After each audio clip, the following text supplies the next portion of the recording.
काय बोलतोय काय म्हणतोय ते तुम्हालाही माहित नाही.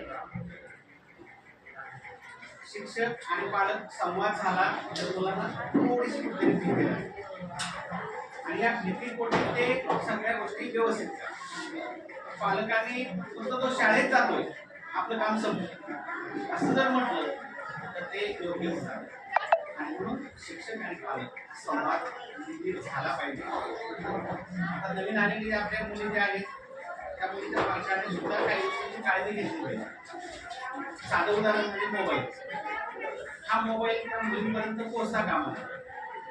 इयत्ता 9वीच्या वर्गामध्ये जवळजवळ 33 मुली यावर्षी नवीन आलेल्या आहेत. आता त्या ज्या मुली आहेत त्या मुलींना मी पहिल्या दिवशी विचारलं कोणाचं इंस्टाग्रामचं अकाउंट आहे का.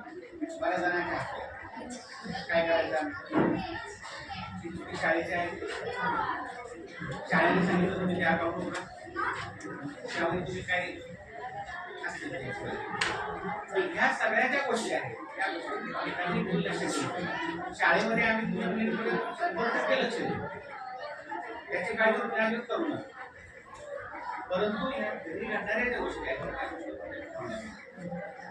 एका मुलीला विचारलं इंस्टाग्रामचं अकाउंट तू उघडलेस मोबाईल कोणाचा आहे पप्पांचा. आता पप्पांच्या मोबाईल मध्ये जर हे अकाउंट उघडले गेलं असेल पप्पांना काय माहिती नाही. एखादा पालक असा असतो की वारंवार शाळेत येणार नाही काय येणार नाही त्याचं कारण वेगळं सांग पण ते कारण आजी बिचारी चांगल्या जीवन जगत असते तिला बिचारीला राहिलेली हे असंही घडतंय.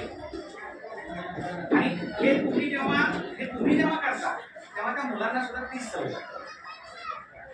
आणि म्हणून या गोष्टी पालकांनी पाळल्या पाहिजे. आपल्या मुलांसोबत आपण या गोष्टी कराव्या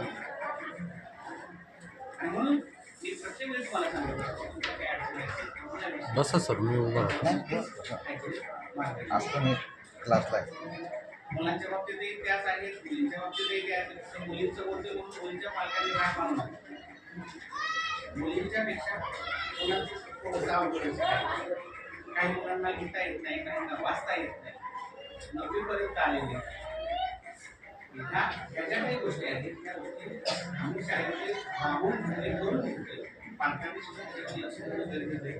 वारंवार शाळेमध्ये घेणं गरजेचं आहे. इथे आलेल्या शिक्षकांना विचारणं गरजेचं आहे. याला विचारणं